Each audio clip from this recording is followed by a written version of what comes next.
अपने मन को शांत कैसे करें? बुद्ध भगवान की कहानी। हेलो मित्रों, हमारे इस चैनल बुद्ध इंस्पायर्ड में आपका स्वागत है। बुद्ध की शिक्षाएं आज भी समकालीन समाज में मन की शांति और सच्चे सुख की खोज के लिए प्रेरणादायक मानी जाती है।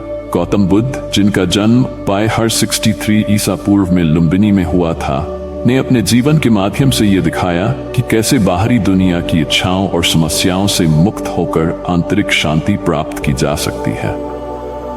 उनके द्वारा सिखाई गई ध्यान की विधि और जीवन के प्रति दृष्टिकोण ने करोड़ों लोगों को मानसिक संतुलन, शांति और मुक्ति की राह दिखाई है। बुद्ध की कहानियां अक्सर जीवन के गहरे सत्य और आत्मनिरीक्षण की ओर इशारा करती हैं। यहाँ एक ऐसी ही प्रेरणादायक कहानी दी जा रही है जो मन की शांति का महत्व समझाती है।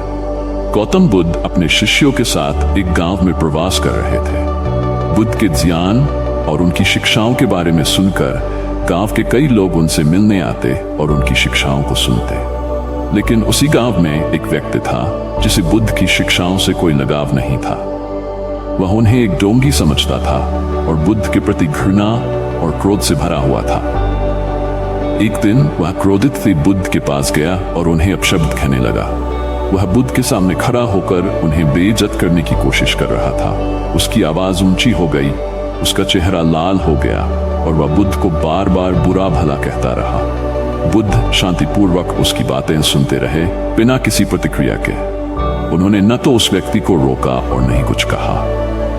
वे पूरी तरह शांत थे, जैसे किसी भी तरह की बातों का उन पर कोई असर नहीं हो रहा हो। यह देखकर उस व्यक्ति का क्रोध और भी बढ़ गया।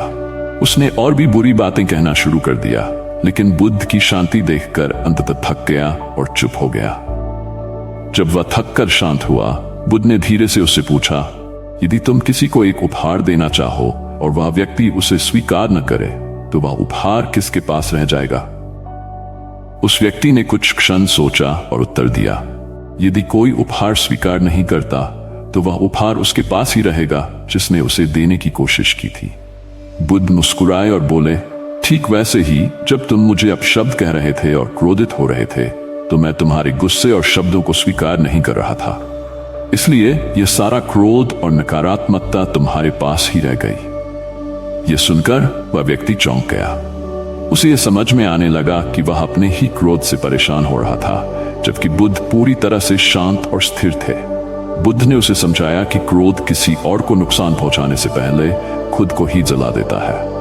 यह ऐसा है जैसे कोई व्यक्ति जलते हुए कोयले को किसी और पर फेंकने के लिए उठाए, लेकिन सबसे पहले उसकी जलन से वह खुद ही घायल हो जाता है। बुद्ध की इस सरल परंतु गहरी शिक्षा ने उस व्यक्ति के मन को हिला दिया। उसने तुरंत अपने किए पर पछतावा किया और बुद्ध से क्षमा मांगी। बुद्ध ने उसे क्षमा करते हुए कहा, क्रोध, नफरत और घृणा से मन को कभी शांति नहीं मिलती। शांति तब आती है जब हम इन नकारात्मक भावनाओं से मुक्त हो जाते हैं और करुणा, सहनशीलता और प्रेम का अभ्यास करते हैं। किस कहानी से हमें यह सीख मिलती है कि हमारा क्रोध और नकारात्मक भावनाएं हमारे अपने मन और शरीर को सबसे ज्यादा नुकसान पहुंचाती हैं। जब हम किसी पर गुस्सा करते हैं तो हम ये सोचते हैं कि हम उसे सजा दे रहे हैं, जबकि वास्तव में हम खुद को ही मानसिक और शारीरिक रूप से कष्ट पहुंचा रहे होते हैं। बुद्ध ने यह सिखाया कि क्रोध का उत्तर क्रोध से नहीं, बल्कि शांति और समझ से देना चाहिए। हम अक्सर जीवन में विभिन्न चुनौतियों और कठिनाइयों का सामना करते हैं, जहां हमें गुस्सा, तनाव और हताशा महसूस होती है।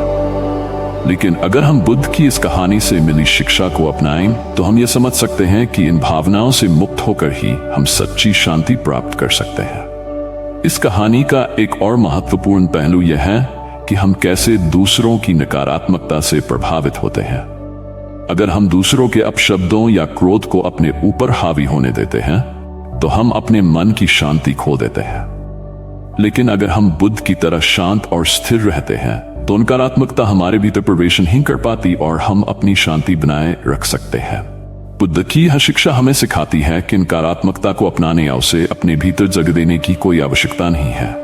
हम यह चुन सकते हैं कि किन भावनाओं और विचारों को जीवन का हिस्सा बनाना है। यह चुनाव हमें मानसिक रूप से मजबूत बनाता है और हमारे मन को शांति प्रदान करता है। निष्कर्ष, गौतम बुद्ध की यह कहानी हमें यह सिखाती है कि शांति और संतुलन को बनाए रखने के लिए हमें अपने क्रोध और नकारात्मक भावनाओं पर नियंत्रण रखना चाहिए।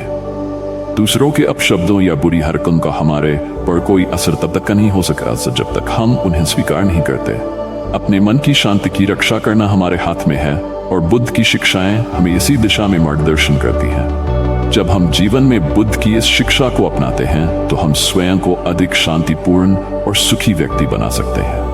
अंततः शांति हमारी अपनी आंतरिक स्थिति का परिणाम होती है और बाहरी परिस्थितियां या लोग इसे तब तक हमसे छीन नहीं सकते जब तक हम उन्हें इसकी अनुमति नहीं देते।